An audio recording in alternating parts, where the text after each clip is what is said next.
Assalamualaikum warahmatullahi wabarakatuh. Alhamdulillah, alhamdulillahilladzi ja'ala syahrul ramadan sayyida suhur wa anzala fihi al-Qur'an hudan lin-nasi wa bayyinatin minal huda wal furqan.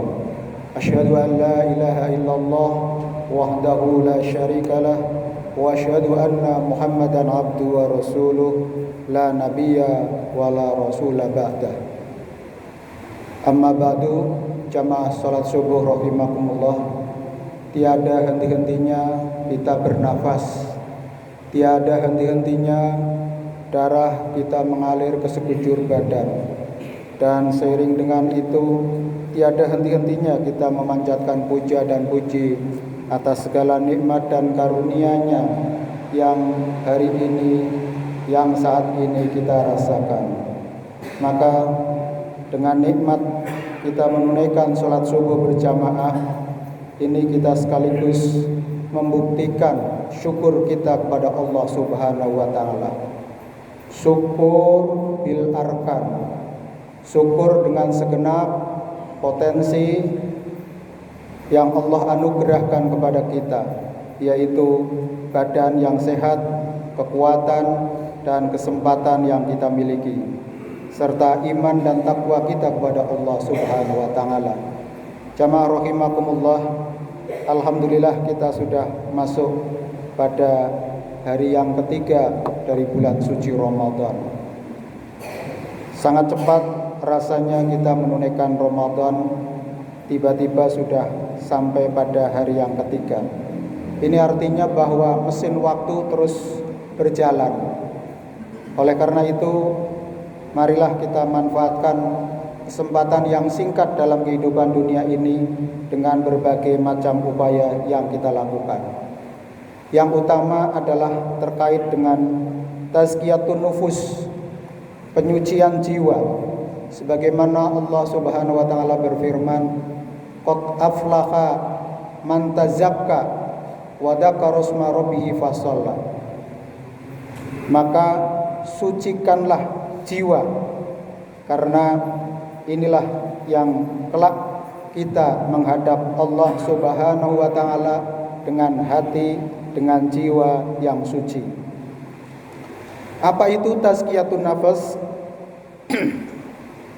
Jamaah rahimakumullah, tazkiyatun nafas adalah membersihkan atau penyucian jiwa dengan cara mengamalkan amalan-amalan utama yang diutamakan Rasulullah sallallahu alaihi wasallam. Terutama selama Ramadan, berikut adalah beberapa amalan sebagai penyuci jiwa. Yang pertama adalah memperbanyak tadarus Al-Qur'an. Tadarus Al-Quran adalah membaca dengan tartil, memperhatikan makna kandungannya, tadabbur, yaitu tidak sekedar membaca saja, utama sekali bila tadarus Al-Quran dalam keadaan yang suci sesudah wudu dan di tempat yang bersih serta berpakaian yang bersih pula. Yang kedua adalah memperbanyak sedekah dan infak, karena berpahala berlipat ganda, menghapus dosa dan mengantarkan ke surga. Sedekah adalah keseluruhan amal yang dikerjakan setiap muslim untuk menciptakan kesejahteraan sesama umat manusia, guna memperoleh hidayah dan ridho Allah Subhanahu wa Ta'ala. Infak adalah mendermakan atau memberikan rizki karunia dari Allah Subhanahu wa Ta'ala, atau menafkahkan sesuatu kepada orang lain berdasarkan rasa ikhlas dan karena mengharap dari ridho Allah Subhanahu wa Ta'ala.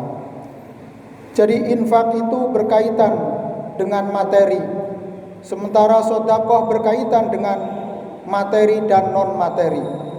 Maka ada ungkapan tabassumuka sedekah, senyummu adalah sedekah. Ini menunjukkan bahwa sedekah itu bisa bersifat materi berupa barang, uang, atau mungkin saham atau aset yang lain, atau apa saja yang nampak. Sedangkan yang non materi ini adalah senyum saja, berlaku baik kepada orang lain, ini adalah merupakan sedekah. Bila kita tidak merecoki, tidak memusuhi, tidak menganiaya orang lain, itu juga merupakan sedekah. Sedekahnya seorang ayah adalah membelai anaknya, mengasihi anaknya, mengajaknya anaknya kemana saja untuk mendapatkan pendidikan yang terbaik, dikenalkan dengan sanak saudara yang lain, dijalinkan silaturahminya, karena ini adalah bentuk sedekah seorang ayah, seorang ibu kepada anaknya.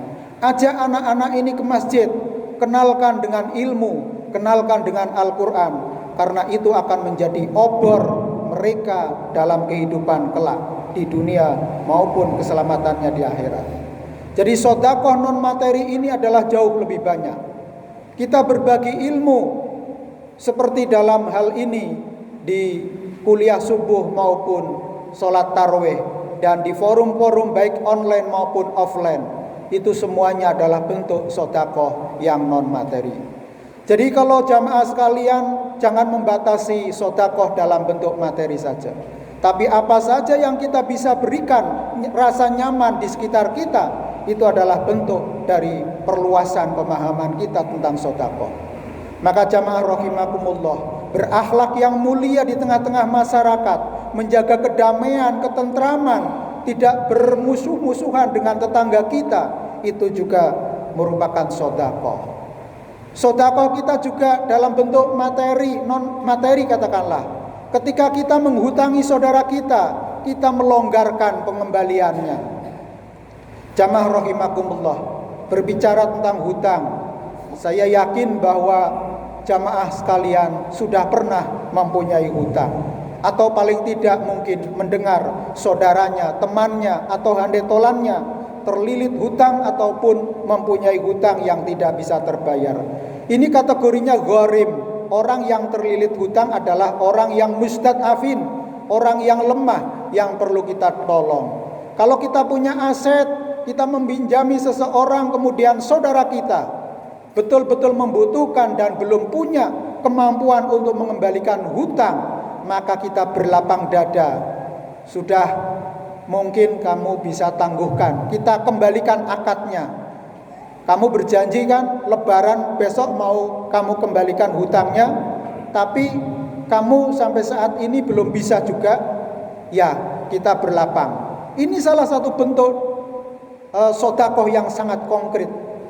Dia akan melapangkan hati kita, dan mereka akan melapangkan, akan terasa sesak dadanya, stres pikirannya ketika memikirkan hutang. Pada saat itu ada saudaranya yang merelakan atau bahkan melihat kemampuan ekonominya tidak mampu untuk membayar hutangnya, maka melapangkan.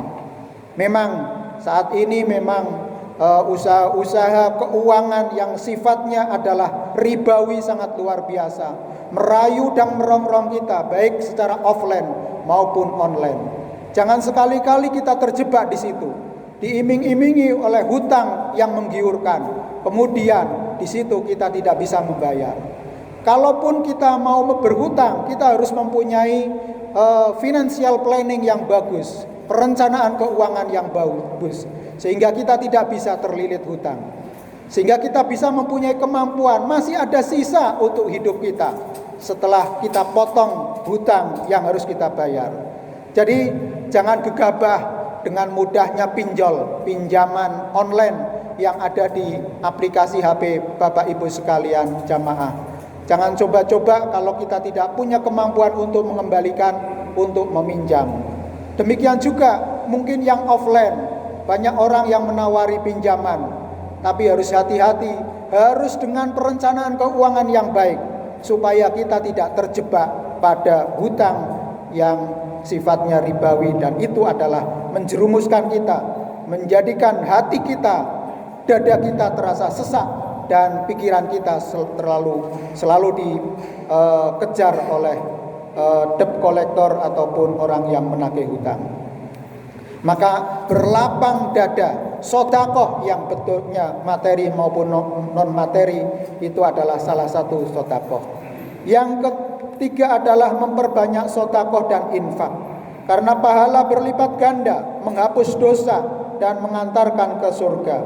Bentuk sodakoh tidak harus berupa harta, bisa berupa ilmu, bisa berupa perbuatan baik seperti menolong orang, mendamaikan orang yang bertengkar, menahan diri dari perbuatan jahat, menahan diri dari perbuatan maksiat, menahan diri nafsu kita dari angkara murka. Ini adalah merupakan bentuk sedekah yang harus kita amalkan. Mengucapkan perkataan yang baik, lebih baik kita diam daripada kita muni-muni berkata-kata yang kasar, berkata-kata yang mendolimi orang lain, berkata-kata yang menyakiti hati orang lain. Maka diam itu adalah emas. Tapi diam kita bukan diam yang berhenti, tetapi diam yang senantiasa zikrullah, berzikir dan mengingat Allah. Kemudian yang terakhir adalah melakukan umroh bagi yang mampu. Dalam tazkiyatun nafas, membersihkan, menyucikan jiwa dengan ibadah-ibadah yang kita lakukan, sehingga nanti kita termasuk orang-orang yang bersih dan diampuni dosa-dosa kita yang telah lalu. La'allakum tattaqun. Semoga kita sekalian menjadi orang-orang yang bertakwa kepada Allah Subhanahu wa taala, diberikan keuntungan dunia dan keselamatan akhirat. Kurang lebihnya mohon maaf. Wabillahi taufiq wal hidayah. Wassalamualaikum warahmatullahi wabarakatuh.